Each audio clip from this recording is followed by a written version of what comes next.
E aí, pessoal! Sejam muito bem-vindos a mais um Minuta IA Explica, o podcast que disseca documentos jurídicos com a mesma leveza que eu disseco uma pizza de calabresa no sábado à noite.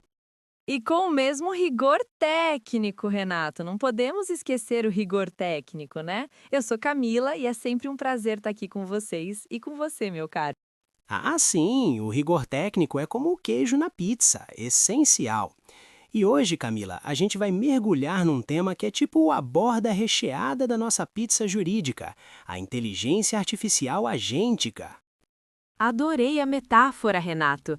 E a gente vai analisar um artigo super recente e pertinente da Daniela Copete Cravo, publicado na revista ProJuris, falando justamente sobre o direito de escolha e os desafios da portabilidade de dados e interoperabilidade nesse universo dos agentes de IA.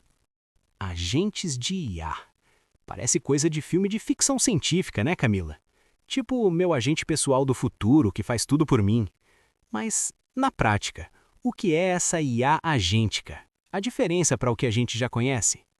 Excelente pergunta, Renato.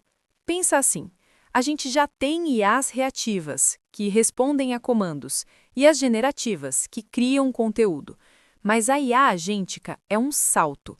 Ela é um sistema que tem autonomia para planejar, decidir e até executar tarefas complexas, com supervisão humana bem limitada. Espera. Tipo, meu computador começa a tomar decisões por conta própria, sem me perguntar. Isso dá um frio na espinha. É uma evolução qualitativa, Renato.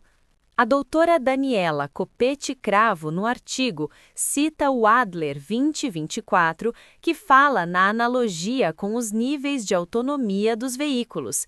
A IA agêntica pode ir de uma ferramenta de apoio à decisão humana até agentes que agem de forma autônoma em ambientes dinâmicos.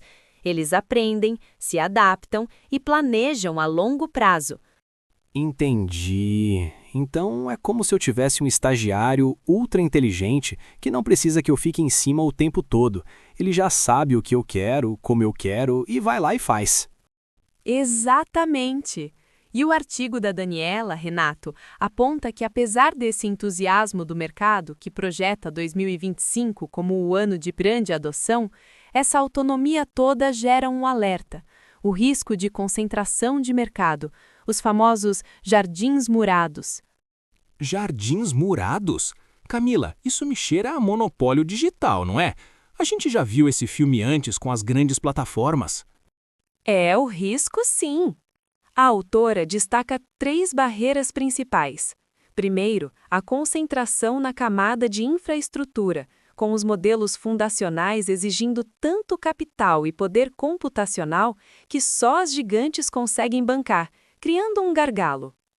Ah, tipo as empresas que constroem a base de onde todas as outras IAs vão sair. E se só umas poucas têm essa base, elas controlam tudo. Qual a segunda barreira, Camila? A segunda é a integração vertical na camada de interface. As empresas incumbentes podem pré-instalar seus agentes de IA como padrão, dificultando a escolha do consumidor por uma alternativa. Pensa nos assistentes de voz que já vêm no seu celular, por exemplo. Ah, sim, o famoso default bias.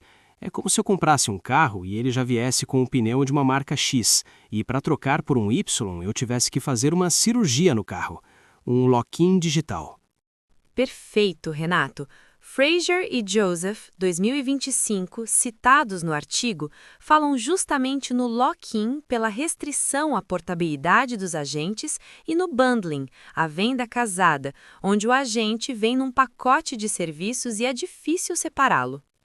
Cara, isso é sério! Então a gente perde o direito de escolher qual estagiário digital vai nos ajudar e fica preso a um ecossistema? Qual a terceira barreira que a Daniela menciona? A terceira barreira é a dependência entre agentes especializados em sistemas multiagentes. Hoje, a gente está caminhando para IAs mais específicas, que trabalham juntas. A lógica é a da linha de montagem: dividir para especializar e ser mais eficiente. Mas, se esses agentes especializados só funcionam em um ambiente fechado, você perde os benefícios. Nossa, isso é super interessante. É tipo se eu tivesse um chefe de cozinha especializado em molhos, outro em massas e outro em sobremesas. Se eles não pudessem conversar entre si, meu restaurante nunca funcionaria. O artigo então fala em soluções regulatórias para isso, certo? Exato, Renato. A portabilidade de dados e a interoperabilidade são o cerne da solução. Mas não uma portabilidade qualquer. A Daniela Copete Cravo argumenta que a portabilidade precisa ser semântica. Semântica? Camila, explica isso direito para mim, por favor. Eu transfiro meus dados, mas o que significa essa memória do agente? A memória do agente é todo o conhecimento acumulado sobre suas preferências, contexto e padrões de comportamento. É a sua identidade digital. A lei já garante a portabilidade, como na LGPD, em seu artigo 18º, inciso 5. Mas o desafio é que um novo agente precisa entender esses dados. Não basta transferir um monte de arquivos, ele precisa interpretar o contexto. Ou seja, não adianta só a receita. O novo chefe precisa saber que tipo de cliente eu sou e o que eu realmente gosto de comer, com base no meu histórico de pedidos. E isso é muito mais complexo que só mover um arquivo. E a Daniela até discute a possibilidade de o agente antigo ter que ensinar o novo agente, passando não só fatos, mas o contexto, padrões e nuances. Isso geraria incentivos, mas levantaria desafios de segredo comercial e responsabilidade. É um sopesamento de direitos complexo, né, Camila? Mas o ponto é que precisamos agir ex ante, antes que o mercado se consolide em poucos players, como o movimento de Open Finance nos ensina. Precisamente. Ela menciona a importância de choice screens, possibilidade de substituir agentes pré-instalados e proteção contra práticas de bundling. E o Brasil tem a chance de tratar isso agora, com projetos de lei como o PL 2768 de 2022, o PL 2338 de 2023 e o PL 4675 de 2025. Então, a mensagem é: precisamos de IAs agênticas que sejam agentes da nossa liberdade e não agentes de um sistema fechado. Perfeito, Renato! Que sejam mais como um bom companheiro de viagem e não um GPS que decide seu destino sem te consultar. É isso aí! E foi isso por hoje no Minuta IA Explica. Esperamos que vocês tenham gostado de desvendar os meandros da IA agêntica por gente.